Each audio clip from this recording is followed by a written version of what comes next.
Bismillahirrahmanirrahim. Assalamualaikum warahmatullahi wabarakatuh. Nama saya Direveno dari kelas 11 I1. Pada kesempatan kali ini, saya akan menjelaskan tentang bab yang saya pelajari di kelas 11 ini, yaitu bab 9 yang bertemakan hormat kepada orang tua dan guru.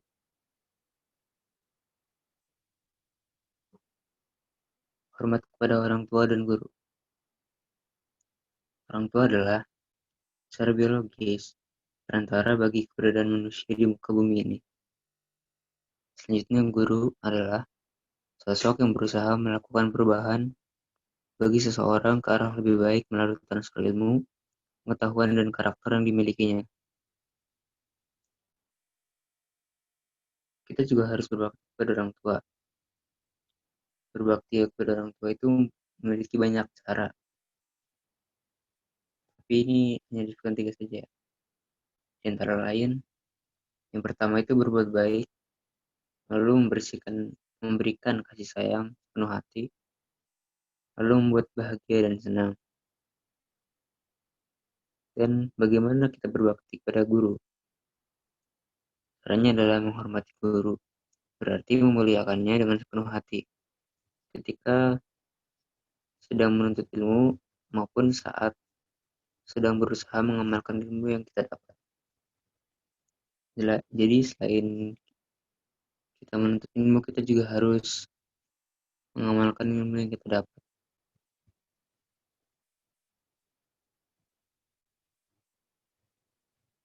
Selanjutnya ada hormat atau akhlak anak kepada orang tua. Yang pertama ada menaati semua perintah orang tua, jalan dengan syariat Islam. Lalu selanjutnya ada memperhatikan segala kebutuhannya dan melayaninya dengan sepenuh keikhlasan. Lalu ada mencintai dengan sepenuh hati, merendahkan diri pada keduanya, baik perkataan maupun perbuatan, dan diiringi pesan cinta. Kita tidak boleh berkata lebih tinggi daripada kedua orang tua kita, seperti berkata keras atau kasar. Lalu sering berkomunikasi dengan hikmat dan bijak, selalu mendoakan keselamatannya, menyambung tali silaturahmi dengan teman dekat orang tua. Jadi selain menjalin hubungan baik dengan orang tua, kita juga harus menyambung tali silaturahmi dengan teman dekat orang tua kita. Selanjutnya ada berbakti secara sempurna dan melakukan yang terbaik. Sayangi dan hormati sepenuh hati, berkata-kata baik, dan salah satu bentuk jihad adalah menjaga dan membela orang tua kita. Selanjutnya ada hormat atau akhlak anak kepada guru. Jadi sebagai anak atau murid dari seorang guru, kita harus mencintai dan menghormati guru kita, mendoakan guru kita untuk kebaikan dunia dan akhiratnya, bersikap tawadhu di hadapannya agar diberi kemudahan dalam proses menuntut ilmu. Jadi agar kita diberi kemudahan dalam proses menuntut ilmu, kita harus bersikap baik dan sopan di hadapannya agar kita mendapat ridho dari guru kita dan diberi kemudahan. Jika ada perbedaan pendapat, diskusikanlah dengan cara yang sopan dan santun. Apabila berbuat salah, segera minta maaf. Selanjutnya menjaga ilmu yang diberikannya dengan cara mengamalkannya. Teladani perilaku terpujinya, ikuti nasihat-nasihat baiknya. Sebagai manusia di muka bumi ini, kita tidak ada yang sempurna. Makhluk di muka bumi ini semuanya memiliki kesalahan masing-masing, termasuk guru kita sendiri. Jadi yang kita perlu teladani adalah perilaku terpujinya dan nasihat baiknya. Tekun dan disiplin dalam menuntut ilmu sebagai wujud mencintai guru. Berikut riwayat terkait dengan tingginya derajat guru dan etika murid terhadap guru. Yang pertama ada hadis riwayat Tabrani. Rasulullah SAW bersabda, Pelajarilah ilmu dengan ketenangan dan sikap hormat, serta bertawadu kepada orang yang mengajarimu. Yang dimaksud di sini adalah guru.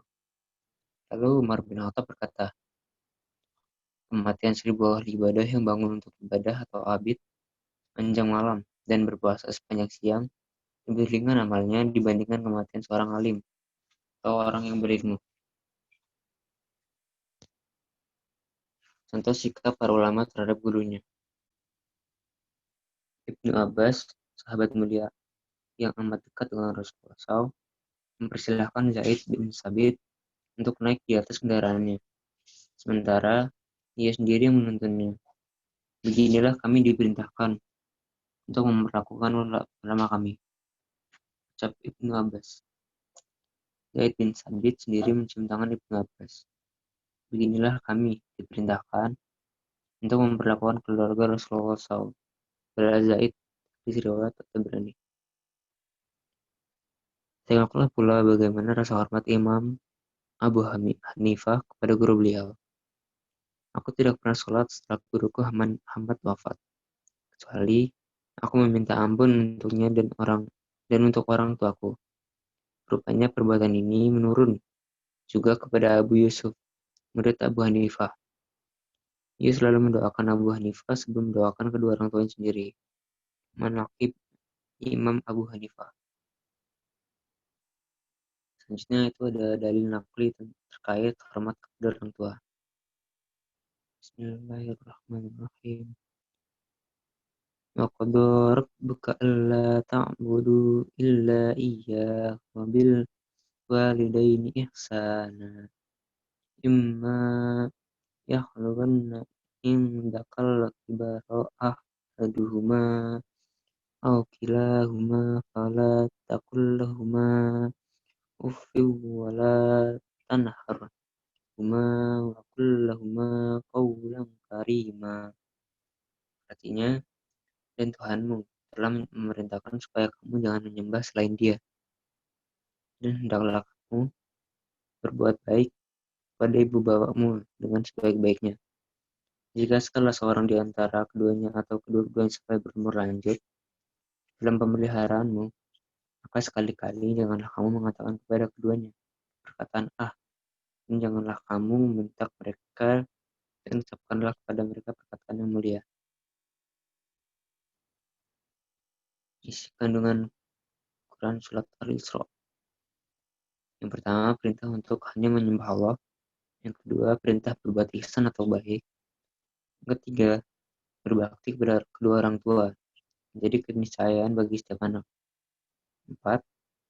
Larangan berkata buruk atau menyakitkan meski hanya sekedar Kita tidak boleh sekali-kali menolak apa yang orang tua kita minta atau suruh gitu.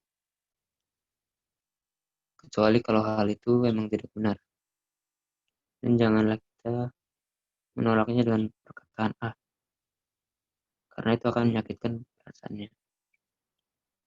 Berkomunikasi dengan adab dan akhlak mulia. Sebagai seorang anak, kita wajib berkomunikasi dengan orang tua kita dengan adab dan akhlak yang mulia agar kita diberi keridhaan. Selanjutnya ada hadis tentang menghormati orang tua. Bismillahirrahmanirrahim. An Abdullah bin Amrin qala ja'a rajulun ilan nabiyyi sallallahu alaihi wasallam yasta'dinuhu fil jihadi faqala hayyu walidaka qala na'am qala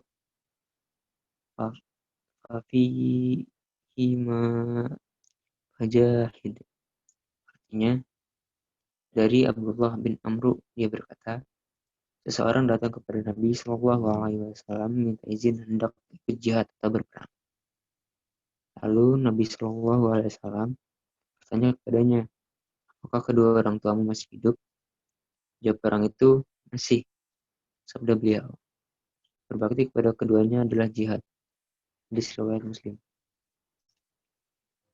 Isi dan kandungan hadis menghormati orang tua. Pertama, berjihad di jalan Allah merupakan tugas mulia dalam menegakkan ajaran Islam. Batasan boleh tidaknya ikut berjihad, salah satunya adalah pentingnya berbakti atau merawat orang tua. Yang ketiga, berbakti kepada orang tua dengan merawat dan berbuat baik kepadanya merupakan ibadah yang sangat mulia. Hadis tentang menghormati guru. Bismillahirrahmanirrahim.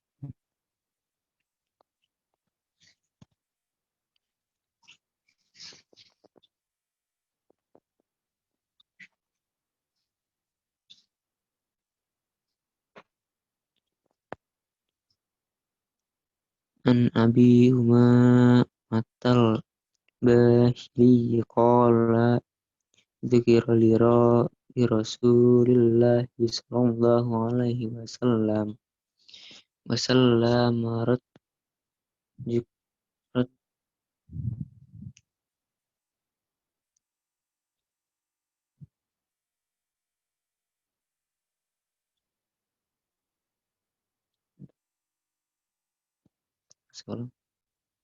Bismillahirrahmanirrahim.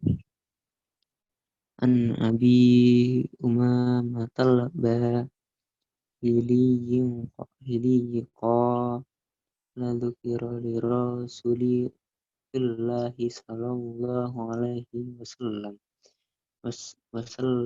rajuka ni ahaduhuma abidu wal akharu alimu faqala Rasulullah sallallahu alaihi wasallam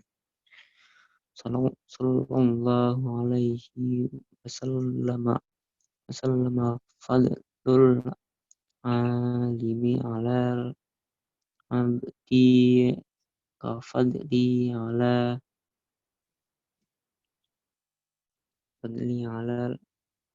abdi kafadli alal adnakum thumma qala Rasulullah sallallahu alaihi wasallam inna allaha wa malaikatahu wa ahlas samawati wal ardi nahattan lata fi juhariha wa hatal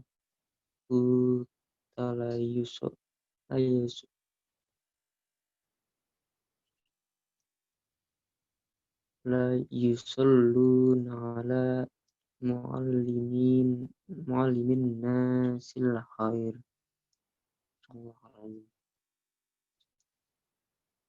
Artinya dari Abu Umamah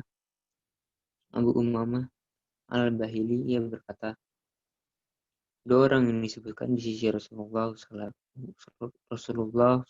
Alaihi Wasallam, salah seorang adalah ahli ibadah dan yang lain seorang yang berilmu. Kemudian Rasulullah Shallallahu Alaihi Wasallam bersabda, keutamaan seorang alim dari seorang abid seperti keutamaanku dari orang yang paling rendah di antara kalian. Kemudian beliau melanjutkan sabdanya, sesungguhnya Allah, malaikatnya, serta penduduk langit dan bumi, bahkan semut yang ada di dalam sarangnya, sampai ikan paus, mereka akan doakan untuk orang yang mengajarkan kebaikan kepada manusia. Isi dan kandungan hadis menghormati guru. Yang pertama, tingginya derajat orang berilmu, alim atau guru. Yang kedua, kewajiban menghormati guru. Yang ketiga, tawadu terhadap guru merupakan syarat untuk memperoleh ilmu dengan sempurna. Kaitan antara ketauhidan dalam beribadah dengan hormat dan patuh kepada orang tua dan guru. Yang pertama, perintah berbuat baik kepada orang tua dan hormat kepada guru adalah perintah Allah dan Rasul-Nya. Yang kedua, sikap dan perilaku hormat dan patuh kepada orang tua dan guru merupakan bagian dari ketauhidan. orang yang beriman dalam beribadah. Yang ketiga, berbuat baik kepada orang tua dan hormat kepada guru hanya terrealisasi bagi yang memiliki akhlakul karimah. Untuk memiliki akhlakul karimah, landasannya iman. Ya, terima kasih sudah perhatikan apa yang saya jelaskan. Kurang lebihnya mohon maaf. Assalamualaikum warahmatullahi wabarakatuh.